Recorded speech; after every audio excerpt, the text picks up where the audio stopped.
ओम शांति। नमस्कार प्रिय दर्शकों, बहुत बहुत स्वागत है आपका अपने कार्यक्रम में जिसका नाम है आओ चले सत्युग की ओर। पिछली कड़ी में हमने बात की थी परमात्मा द्वारा स्थापित श्रेष्ठाचारी दुनिया में सुव्यवस्थित रूप से प्रशासन, राजनीति और अर्थव्यवस्था के विषय में। हमने उसमें कई नई बातों को भी जाना और साथ ही साथ दीदी जी ने हमें निमंत्रण भी दिया सत्युग की नई दुनिया में चलने के लिए, और उन्होंने हमें यह भी बताया कि वहाँ चलने के लायक हम कैसे बन सकते हैं, किस प्रकार हम अपने जीवन में उन मूल्यों को लेकर आ सकते हैं जो वहाँ जाने के लिए अति आवश्यक है। अपनी इस श्रृंखला को आगे बढ़ाते हुए आज हम बात करेंगे उस श्रेष्ठाचारी दुनिया में रहने वाले उन सत्युगी मानवों की जिनको हम देवी देवता कहते हैं। उनका अपना व्यक्तित्व कैसा था, उनका स्वास्थ्य कैसा था और वो किस सभ्यता को फॉलो करते थे। आइए इस विषय पर बात करने के लिए आज हमारे साथ हैं हर बार की तरह आदरणीय लक्ष्मी दीदी जी। आइए हम उनका स्वागत करते हैं। दीदी जी, आपका बहुत बहुत स्वागत है हमारी इस श्रृंखला में। ओम शांति। दीदी जी, आज के संसार में किसी भी नई जॉब में जाते हैं या किसी भी स्थान पे जाते हैं, सबसे पहले हम किसी की पर्सनालिटी को देखते हैं और पर्सनालिटी की आज इतनी अधिक वैल्यू बढ़ गई है, शायद मनुष्य ने अपने अंदर की सूक्ष्म शक्तियों को यूज करना कम कर दिया है। आपके अनुसार प्रभावशाली व्यक्तित्व किसे कहा जाएगा? प्रभावशाली व्यक्तित्व के साथ बहुत सारी बातें जुड़ी हुई होती हैं। कुछ बातें इंटरनल होती हैं और कुछ बातें एक्सटर्नल होती हैं। एक्सटर्नल माना जो हमारा स्वस्थ शरीर हो, शरीर स्वस्थ हो, सुंदर हो, नैन चैन बहुत आकर्षणमय हो और बहुत सुंदर दिखाई देने वाला। और इंटरनल में हम कहेंगे कि जब उनके अंदर वो वैल्यूज़ होती हैं, गुण पूरी तरह से विकसित रूप से उनके अंदर दिखाई देते हैं, तो उसको ही प्रभावशाली व्यक्तित्व कहेंगे। दीदी, जब आपने इतनी सुंदर डेफिनेशन हमें दी कि प्रभावशाली व्यक्तित्व उसको कहेंगे जिसमें हम बाहरी गुणों को भी और आंतरिक गुणों को भी देखेंगे, बहुत अच्छा लगा। दीदी, अब हम जानना चाहेंगे कि देवी देवताओं का ये प्रभावशाली व्यक्तित्व कैसे उभरता है? जब वो संगम युग पर अपनी ये शिक्षा ग्रहण करते हैं तो उनके अंदर वो जो गुणों का विकास होता है, जिसके लिए ही कहा गया सर्वगुण संपन्न। तो जब वो गुण अंदर होते हैं और उसमें भी विशेष पवित्रता का समावेश होता है, तो उसके आधार से उनको जो शरीर मिलता है सतयुग में, बहुत सुंदर आकर्षणमय होता है। उनकी छवि अगर हमने देखनी हो तो मंदिर की मूर्तियां ही देख लो। हालांकि पत्थरों से तराशी हुई हैं, पत्थरों की बनी हुई हैं और मूर्तिकार ने उन्हें तराशा है, और वो ही इतनी आकर्षणमय होती हैं और उनके दर्शन मात्र के लिए भी लोग घंटों लाइनों में लगते हैं। तो अर्थात उनका स्वस्थ शरीर भी और अंदर की सुंदरता भी है, गुणों की सुंदरता भी है, जिसके कारण ही वो दिव्यता, वो रूहानियत उनके अंदर छलकती है, श्रेष्ठ जीवन की झलक दिखाई देती है। तो संपूर्ण व्यक्तित्व या प्रभावशाली व्यक्तित्व उन मूर्तियों से हमें दिखाई पड़ता है। तो ये तो जड़ मूर्तियां हैं, लेकिन जब वो देवताएं चैतन्य में होंगे और जब वो घूमेंगे फिरेंगे, विचरण करेंगे, गार्डन्स में जाएंगे, तो प्रभावशाली व्यक्तित्व तो ऑटोमेटिकली खींचेगा ही ना। दीदी जी, जैसा कि आपने बताया कि देवी देवताएं आउटर ब्यूटी और इनर ब्यूटी से संपन्न होंगे, इसका अर्थ तो ये हुआ कि वहाँ बहुत सारे ब्यूटी पार्लर होंगे, क्योंकि आज के समय पर भी सुंदर दिखने के लिए वो सब लोग ब्यूटी पार्लर जाते हैं। कोई हेयर स्टाइल कराता है, कोई कुछ करवाता है।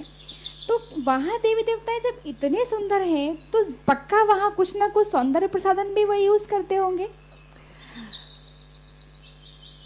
ये परमात्म रचित दुनिया है।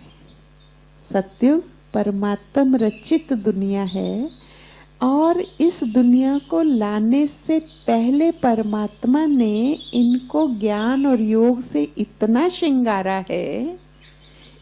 श्रृंगारा है कि वो अंदर के दैवी गुणों की ब्यूटी ही उनकी एक्सटर्नल ब्यूटी बनती है। और इस कारण से वहां पर कोई बाह्य प्रसाधनों की या ब्यूटी पार्लर की आवश्यकता नहीं होती। और मैं आपको बता दूं कि वहां कोई ब्यूटी पार्लर नहीं होती, क्योंकि देवी देवताएं सर्व गुण संपन्न है, 16 कला संपूर्ण है और संपूर्ण निर्विकारी है। आप देखिए, छोटा सा बच्चा अगर निर्विकारी है, उसकी भी ब्यूटी अपने आप में छलकती है, चाहे वो काला हो चाहे वो गोरा हो, लेकिन वो प्योरिटी की जो झलक उसके चेहरे पर होती है वो सबको आकर्षित करती है। तो इसीलिए वहां पर इन दैवी गुणों के कारण इतना सुंदर सुडोल शरीर मिला है और इतनी सुंदर प्रकृति मिली है, तो जिस कारण से ये सब चीजों की आवश्यकता नहीं। नेचुरल इतने सुंदर होते हैं देवी देवताएं, इतने सुंदर होते हैं। और एक तो सुंदरता, आकर्षण, दूसरी उनकी वेशभूषा और तीसरा उनके आभूषण जो प्योर डायमंड के होंगे, प्योर गोल्ड के होंगे, 24 कैरेट सोने के होंगे, तो उनकी तो ब्यूटी देखते ही बनती है। इतनी सुंदर डायमंड उनके ऊपर जगमगा रहे हैं। एक तो चेहरा कांतिमय, सौम्य, सुंदर, आकर्षणमय, प्योरिटी वाला, गुणों वाला, और दूसरा उनके जो इतने गहने, जो उनको तो 4 चांद लगा देते हैं। तो उनका जो सजना संवरना है ज्यादातर वो है आभूषण और उनके वस्त्र, बहुत ही सुंदर वस्त्र, और वस्त्र भी पूरे अंगों को ढके हुए होते हैं। ये भी पर्सनैलिटी, ये आज की तरह नहीं कि अर्धनग्न कपड़े और मिस वर्ल्ड या मिस वो बनने जा रहे हैं, नहीं, लेकिन वहाँ पर बहुत सुंदर वस्त्र, पूरा शरीर ढका हुआ होता है। आप देखो मंदिरों में कोई भी देवी देवताओं का अंग नग्न नहीं होता है, तो इसीलिए वो पूरे अंग उनके ढके हुए होते हैं और शरीर बहुत सुंदर सुडोल होता है, स्वस्थ तो होता ही है, आभूषणों से सजा हुआ वो चेहरा, वो शरीर, तो वो अपने आप में इतनी सुंदर उनकी पर्सनैलिटी कि वो जब चलेंगे तो ऐसे लगेगा कि कहाँ से ये सितारे आए हैं। अरे वाह दीदी, फिर तो हम बहुत सारे चीज़ों से फ्री हो जाएंगे। जैसे आज के समय पर इतने सारे जो प्रोडक्ट हैं, जो क्या बोलते हैं उसको, कॉस्मेटिक्स, हाँ काट देंगे कई बार में, सौंदर्य प्रसाधन की जो भी मार्केट है वही बंद हो जाएगी। वहाँ क्रीम, वहाँ पर ऐसी कोई चीजें चाहिए ही नहीं होती हैं, इसीलिए ना उन पे धन लगाना पड़ता है, ना समय लगाना पड़ता है, ना एनर्जी लगानी पड़ती है। बहुत बहुत अच्छा लगा दीदी ये जान के। अच्छा दीदी, आज के समय पर भी हमें बहुत सुंदर प्रभावशाली व्यक्तित्व के लोग मिलते हैं। जैसे कोई बहुत नामी ग्रामी होते हैं तो साथ के साथ वो बहुत सुंदर भी होते हैं, शारीरिक तौर पे बहुत प्रभावशाली व्यक्तित्व रखते हैं, परंतु अक्सर देखा जाता है कि कोई ना कोई बीमारियां उन्हें घेरे रहती हैं। तो क्या देवी देवताएं कभी बीमार पड़ते होंगे? देवी देवताएं कभी बीमार नहीं पड़ते हैं। बीमारी का कारण वो होता है हमारे पाप कर्म। अगर हमारे वहाँ पर पाप कर्म ही नहीं है, हमारे कर्म ही श्रेष्ठ कर्मों के फल स्वरूप ही तो हम सतयुग में पहुँचे हैं, तो वहाँ पाप कर्म का खाता ही नहीं होता है, तो इसीलिए वहाँ देवताएं कभी बीमार नहीं होते हैं।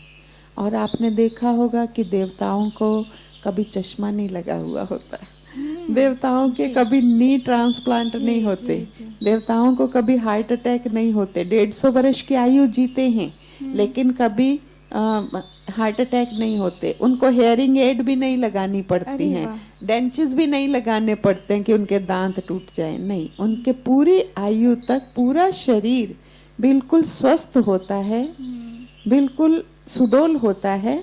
हाँ, बाकी थोड़ा बहुत बुढ़ापा कोई ऐसे नहीं कि बाल सफेद होंगे या घुटने नहीं चलेंगे और इस तरह से कुछ भी वो नहीं होता है। ना वहाँ ब्लड प्रेशर होता है, ना हार्ट की प्रॉब्लम होती है, ना शुगर की प्रॉब्लम होती है, क्योंकि वहाँ पर नेचुरल हमारी वॉकिंग होती है और हमारा जो वहाँ पर रास होता है, क्योंकि प्रतिदिन हम क्या करेंगे, रास करेंगे, तो हमारा जो वहाँ नृत्य का विशेष रोल होता है, वहाँ पर नृत्य कला बहुत अपने ऊंचे स्तर पर होती है। तो वो जो नृत्य में हमारे पूरे अंग एक्टिवेट होते हैं, पूरे उंगलियां क्या, ये सब बीमारियां तो बहुत समय के बाद आई हैं, लेकिन वहाँ पर हमारा शरीर बिल्कुल स्वस्थ होता है और हमारी जो अंदर की सुंदरता, जैसे कहा कि खुशी रहती है, तो खुशी के कारण चेहरे पे सदा मुस्कुराहट रहती है और जिस चेहरे पर मुस्कुराहट रहती है वहाँ बीमारी को सो दूर रहती है। अरे वाह दीदी, अभी तो हमें दूसरी बात भी पता चली कि वहाँ पे सुरक्षा सेवाएं नहीं होंगी, अर्थात वहाँ पे मेडिकल प्रोफेशन या मेडिकल डॉक्टर, दवाइयाँ, हॉस्पिटल्स, ये सबसे छुट्टी होगी। छुट्टी होगी, क्योंकि बहुत सारे डिपार्टमेंट, बहुत सारी वोकैबुलरी, बहुत सारे शब्द वहाँ होते ही नहीं है। देवता मना एक बाबा कभी कभी हमें कहते हैं छोटा सा गांव होगा, ऐसे तो पूरा विश्व हमारा होगा, लेकिन पब्लिक भी कम होती है, जनसंख्या कम होती है और ये सब चीज़ों की ज़रूरत नहीं होती, क्योंकि आत्मा अपने सद्गुणों को लेकर के वहाँ गई हुई होती है। तो वहाँ मेडिकल कुछ भी, हॉस्पिटल नहीं, डॉक्टर नहीं, जेल नहीं, कचहरी नहीं, कोर्ट नहीं, बहुत सारे डिपार्टमेंट वहाँ होते ही नहीं हैं। वाह। एक्साइज नहीं, इनकम टैक्स नहीं, अगर मैं कहूँ तो बहुत सारे डिपार्टमेंट के नाम लेकर के हम कह सकते हैं कि वहाँ पर ऐसा कोई भी आवश्यकता ही नहीं होती है। अच्छा दीदी, अब हम ये जानना चाहेंगे कि हम देवी देवताओं को, जैसे आपने हमें पहले महिमा सुनाई, सर्वगुण संपन्न, 16 कला संपूर्ण, संपूर्ण निर्विकारी, यहाँ तक तो हमें समझ में आया, लेकिन यदि हम उनके व्यक्तित्व की बात करें तो किन किन बातों में वे मर्यादा पुरुषोत्तम होते हैं, भी आप हमें बताइए। देखिए, उनके अंदर हर बात की मर्यादा होती है। जैसा कि आप सबको मालूम ही है कि देवताएं बहुत ही रॉयल होते हैं, उनकी हर बात में रॉयलिटी होती है। उनके बातचीत करने में कभी भी देवताएं ऊंची आवाज में बोलते नहीं हैं, कभी भी ऊंची आवाज से हंसते नहीं हैं। इसीलिए देवी देवताओं को सदा मंदिरों में भी हर्षित मुख दिखाया हुआ है। तो जैसे कि उनके ऊपर पूर्ण रूपेण साम्राज्य होता है, माना वो इंद्रियों को जीते हुए होते हैं। तो पूर्ण रूपेण साम्राज्य होने के कारण उनके वृत्ति में, उनके विचारों में, उनके व्यवहार में सतोप्रधानता झलकती है कि सतोप्रधानता उनके हर एक्शन में होती है। क्यों? क्योंकि वो दैवी गुणों से, नैतिक गुणों से, ईश्वरीय गुणों से भरपूर होते हैं। तो इसीलिए आपस में उनकी जो भाषा होती है बहुत सभ्यता पूर्वक होती है।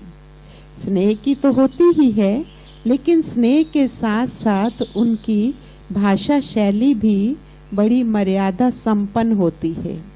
तो इसीलिए देवताएं इतने रॉयल होते हैं।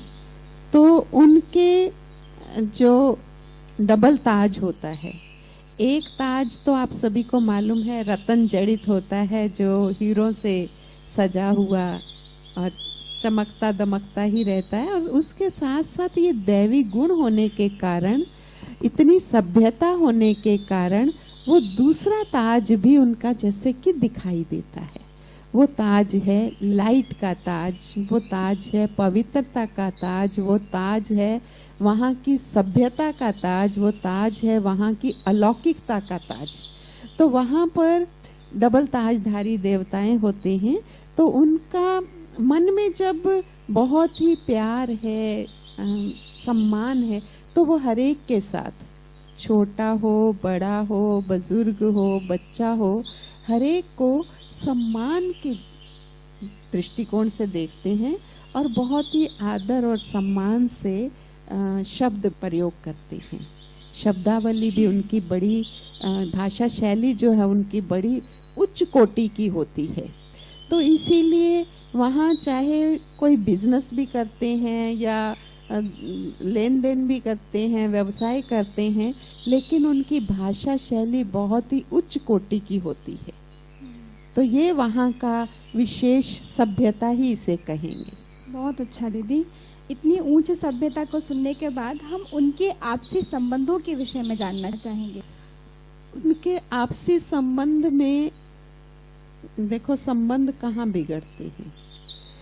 जहाँ पर लोभ होता है, जहाँ पर मोह होता है, जहाँ पर किसी के मन में अहम भाव होता है, तो ये बातें तो वहाँ होती ही नहीं है। तो इसीलिए उनके आपसी संबंध जो हैं बहुत प्यार प्रेम के होते हैं, क्योंकि वहाँ कोई लड़ाई नहीं, कोई झगड़ा नहीं, कोई ऊंच नहीं, कोई नीच नहीं, कोई मतभेद की बातें नहीं, और उनके कुछ ऐसे शब्द भी नहीं होते हैं कि जो उनके शब्दकोश में होते हों। तो स्वर्ग के जो चाहे महाराजा का राजाओं के साथ, या राजा का महाराजा के साथ, या महाराजा का प्रजा के साथ, या आपस में भी प्रजा का प्रजा के साथ संबंध जो है वो सदा ही सद्भावना का होता है, प्यार का होता है। जैसे हमने कहा परिवार जैसा होता है, तो परिवार में कभी ये मनमुटाव और ये सब बातें नहीं, क्योंकि है ही सत्युगी दुनिया, वैकुंठ की दुनिया, सुखदायी दुनिया, तो ऐसी कोई बातें वहाँ पर होती ही नहीं है। बहुत अच्छा दीदी, बहुत अच्छा लगा वहाँ के आपसी संबंध सुनने के बाद। अब हम कुल मिलाकर वहाँ की संस्कृति कैसी होगी ये जानना चाहेंगे। कुल मिलाकर के वहाँ की संस्कृति जो है हर एक के प्रति आदर सम्मान, जी जैसे मैंने बताया हर एक के प्रति, ये नहीं कि विश्व महाराजन को ही सिर्फ आदर मान देंगे, लेकिन हर एक के प्रति आदर सम्मान का भाव होता है। वहाँ पर बहुत ही प्यार की भावना होती है। तो अंदर से जब प्यार उमड़ उमड़ करके आता है, तो प्रजा का भी राजा के प्रति जब प्यार होता है ना, तो मेरा राजा, मेरी रानी, हाँ, मेरा मना प्यारा राजा, हमारा राजा। तो राजा को वहाँ पर महाराजन को तो विशेष तौर पे वहाँ पर जैसे कि एक भगवान के समान दर्जा देंगे। कोई भी चीज उनके खेती में आई है या उनके व्यवसाय में, उनके जो भी फैक्ट्री होगी, जो नई चीज आई है और बहुत अच्छी आई है, तो सबसे पहले वो राजा को ही ऑफर करते हैं। जैसे यहाँ पर भी बहुतों का एक नियम होता है कि कोई भी नया फल आता है, नई सब्जी आती है, तो पहले भगवान को अर्पित की जाए, मंदिर में दी जाए या बाबा के घर में यहाँ पर दी जाए। तो ऐसे ही वहाँ पर कोई भक्ति और वो तो होगा नहीं, कोई मंदिर या मस्जिद या गुरुद्वारे आदि तो होते नहीं, लेकिन वहाँ का राजा ही भगवान तुल्य प्रजा के मन में होता है। इसीलिए वो बहुत ही रिगार्ड से उन सब चीज़ों को भेंट करते हैं। माना राजा ने स्वीकार कर लिया तो उनको ऐसे लगता है जैसे भगवान ने स्वीकार कर लिया। तो जब वहाँ पर है ही सुखदाई दुनिया, वहाँ तो कहते हैं कि जानवर भी आपस में बहुत ही प्यार प्रेम से रहते हैं। जैसे बताया भी जाता है कि शेर और बकरी भी एक ही घाट पर वहाँ पानी पीते थे। तो जब जानवरों में इतना प्यार संबंध बताया गया है, तो प्रैक्टिकल में तो वहाँ के आपसी संबंध तो बहुत ही प्यार भरे होंगे, क्योंकि निस्वार्थ भावना है, क्योंकि इनसिक्योरिटी नहीं है। क्योंकि यहाँ पर एक बच्चा भी बाहर जाता है तो इनसिक्योरिटी की भावना रहती है, पता नहीं ठीक से आएगा, पता नहीं ये होगा कि नहीं होगा, पता नहीं इसके लिए बचेगा या नहीं बचेगा। इसीलिए लोग सोचते हैं हम धन ज़्यादा उपार्जन करें, इनके लिए जोड़ करके, इसीलिए वहाँ पर संग्रह वृत्ति नहीं होती है कि कोई चीज़ का वहाँ संग्रह करना है, वो नहीं होता है। तो इसीलिए दैवी परिवार का, राजघराने का या आपसी प्रजा का, समाज का, राज्य का, जो भी है, हमारे आपसी संबंध बहुत ही प्रेम पूर्वक आदर सम्मान के होते हैं। तो वहाँ पर क्योंकि राजा को भी चाहे धन संपदा कितनी भी है, चाहे उसका स्टेटस कितना भी ऊंचा होता है, लेकिन उनको कभी भी ये अभिमान नहीं रहता है कि मैं तो विश्व महाराजन हूँ, ये तो दास दासी हैं, या ये तो प्रजा है, ये तो साधारण प्रजा है, ये साहूकार प्रजा। नहीं, सबके मन में, तो प्रजा के मन में भी नहीं होता होगा कि हम प्रजा के मन में भी नहीं आता है कि हम छोटे हैं या हम दास दासी हैं, जैसे एक परिवार में होता है। यहाँ भी कई घरों में बहुत ही, अगर कोई काम भी करने वाले हैं तो उनको बहुत प्यार से सम्मान से रखते हैं, और वो भी अपने जो मालिक हैं उनको बहुत प्यार और सम्मान देते हैं। तो ये एक दूसरे के प्रति होता ही है। जब मेरे मन में है तो उनके मन में भी होगा। जब राजा ही प्रजा का पालन एक परिवार की तरह करता है तो प्रजा के मन में भी उनके प्रति बहुत ही श्रेष्ठ भावना रहती है। हाँ, परिवार जैसी पालना रहती है राजा के मन में भी और प्रजा के मन में भी। तो इसीलिए वहाँ के पारिवारिक संबंध जो है बहुत ही उच्च कोटि के होते हैं। और वैसे भी देखा जाए तो वहाँ पर परिवार ही इतना छोटा होता है कि एक बच्चा एक बच्ची। हाँ, तो एक बच्चा और एक बच्ची, तो इसका मतलब ना तो मौसी होगी, हाँ जी, ना मौसा होगा, हाँ जी, ना चाची होगी, ना चाचा होगा। बिल्कुल। तो परिवार है ही इतना छोटा, इतना सीमित परिवार है। परिवार छोटा है, संसाधन बहुत हैं।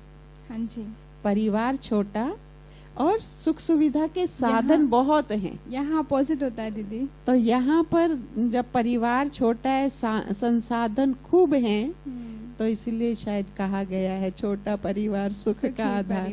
हाँ? और मना जनसंख्या भी बहुत धीरे धीरे बढ़ती है, तो इसीलिए वहाँ पर आपसी संबंध मना कोई आत्मा वहाँ जन्म भी लेती है ना तो बहुत खुशियाँ मनाई जाती हैं। प्रजा भी खुशी मनाती है तो राजा भी खुशी मनाती है। इतनी श्रेष्ठ संस्कृति को सुनकर हमें बहुत अच्छा लगा और हमारा भी मन करता है उस दैवी संस्कृति पे जाने के लिए और वहाँ के जैसे संस्कार अपनाने के लिए। परंतु दीदी, हमारे तरफ से एक प्रश्न है कि इतनी ऊंच दैवी संस्कृति होगी और इतने ऊंच काम चलेंगे वहाँ पर, परंतु क्या वहाँ पे, क्योंकि हमने देखा है किसी भी मैनेजमेंट के काम में, सेवाओं के क्षेत्र में कभी ना कभी कोई ना कोई रुकावट या उलझन अवश्य आती है, तो क्या वहाँ इस प्रकार की उलझनें आती होंगी? वहाँ पर उलझन शब्द ही नहीं होता है। अरे वाह! क्योंकि वहाँ पर सभी यहाँ से ही सिलेक्ट होकर के गए हैं।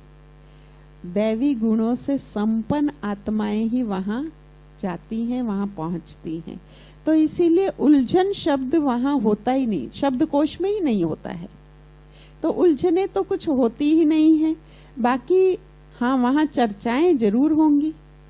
चर्चाओं के भी विषय भिन्न भिन्न हो सकते हैं कि जैसे महल बनाना है तो महल कैसा होना चाहिए, उसका आर्किटेक्ट डिजाइन कैसा होना चाहिए, उसमें क्या क्या हम नवीनता करें।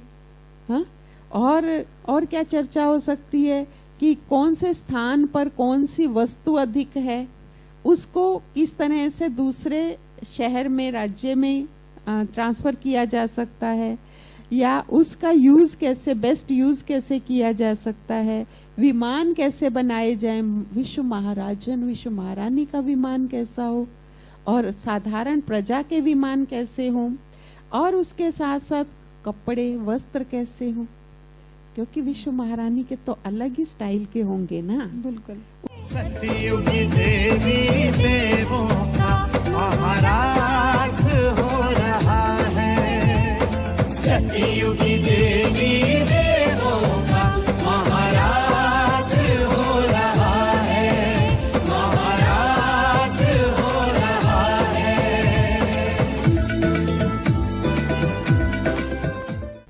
पर संपत्ति, शांति और शरीर पूर्णतया निरोगी होते हैं। इसीलिए देवी देवताएं प्रत्येक चीज का आनंद उठाते हैं। उसे सुख की दुनिया कहा जाता है। और हम जानते हैं कि भारत की जो संस्कृति है सभी संस्कृतियों से उच्चतम मानी जाती है। उच्चतम के साथ साथ प्राचीनतम मानी जाती है कि भारत की संस्कृति बहुत ही ऊंची थी, बहुत ही श्रेष्ठ थी। तो इसीलिए हमारा सामाजिक जीवन भी बहुत ऊंची जीवन प्रणाली का होता है। तो हमारे यहाँ पर जैसे भोजन का तरीका या अपने जीवन जीने का तरीका, यहाँ के उत्सव आदि बहुत ही विशेष अनुशासन में मनाए जाते हैं। ये भारत की संस्कृति, क्योंकि यहाँ का चाल चलन, रहन सहन बहुत कुछ रॉयल होता है। तो इसीलिए वहाँ 150 वर्ष की आयु होती है और उस 150 वर्ष की आयु में हम बहुत कुछ सीखते भी हैं, क्योंकि हर दिन ही कुछ ना कुछ नया करने का होता है, क्रिएटिविटी होती है। तो इसीलिए हम बहुत कुछ सीखते हैं और अपने हमारे जो पूर्वज होते हैं, विश्व महाराजन, विश्व महारानी, राजा रानी या जो भी हैं पूर्वज, हाँ, वहाँ पर जो होते हैं, तो वो हमें बहुत सारी जीवन जीने की कला सिखाते रहते हैं, अपने जीवन से, अपने गुणों से। और 150 वर्ष की आयु में हम कुछ ना कुछ सीखते ही रहते हैं। और दूसरी बात, वहाँ पर टैक्स प्रणाली नहीं होती है कि बिजनेस तो होता है लेकिन वहाँ पर किसी प्रकार का टैक्स नहीं होता, क्योंकि टैक्स भी एक दुख का शब्द जैसे कि सरकार को देना पड़ेगा, ये करना पड़ेगा। लेकिन वहाँ पर ये हमारी रॉयलिटी है, ये हमारी सभ्यता है कि हमारे पास, क्योंकि वैसे भी हमारे पास प्रजा के पास इतना सब कुछ होता है कि प्रजा अपनी स्व इच्छा से ही राजकोष में अपनी खुशी से कुछ ना कुछ देती रहती है। तो जिससे राजकोष का धन भी बढ़ता रहता है और वहाँ पर इसी व्यवस्था से कोई टैक्स वगैरह नहीं दिया जाता है। तो इसीलिए यहाँ पर अंत तक भी जो विश्व महाराजन है अपने उत्तराधिकारी को हर बात की शिक्षा, एक तो शिक्षा पद्धति से सीखेंगे और दूसरा व्यवहार की कला से भी सीखते जाते हैं। और महाराजा अपने उत्तराधिकारी को अपने जीवन काल में ही अपनी जिम्मेवारी सौंपते हैं। तो जब जिम्मेवारी सौंपते हैं तो उनको बहुत कुछ अनेकानेक पहलुओं पर राज्य चलाने की बहुत सारी बातें भी उनको सिखाते रहे। तो इसी तरह से वहाँ के जो लोग हैं, वहाँ जो देवता हैं, वो बहुत ही समझदार होते हैं, रॉयल होते हैं और रॉयलिटी से ही एक एक बात सिखाते हैं। जैसे राजा महाराजा भी एक दूसरे के यहाँ पर जाएंगे, हालांकि सभी संपन्न होते हैं वहाँ पर, सभी संपन्न होते हुए भी कोई भी राज दरबार में आए हैं तो उनको खाली हाथ नहीं भेजेंगे, कुछ ना कुछ गिफ्ट, कुछ ना कुछ सौगात अवश्य ही दे करके भेजेंगे। तो ऐसी ये रॉयलिटी रहती है। ये भी हमारी एक संस्कृति है कि किस तरह से आने जाने वालों का सम्मान करना है, कैसे उनको गिफ्ट देना है, कैसे उनको सम्मान पूर्वक शब्द, शब्दावली भी बड़ी सम्मान पूर्वक होती है। तो वहाँ की संस्कृति बहुत ही ऊंची होती है, उच्च कोटि की है और प्राचीन भी है। ओम शांति। तो प्रिय दर्शकों, आज हमने जाना कि उस परमपिता परमात्मा द्वारा स्थापित श्रेष्ठ पवित्र दुनिया में संस्कृति और सभ्यता कितनी उच्च होगी। यदि आप भी चलना चाहते हैं उस दुनिया में, तो आपको सीखना होगा राजयोग मेडिटेशन। राजयोग मेडिटेशन के द्वारा हमारे स्वभाव संस्कार परिवर्तन करना बहुत इजी हो जाता है।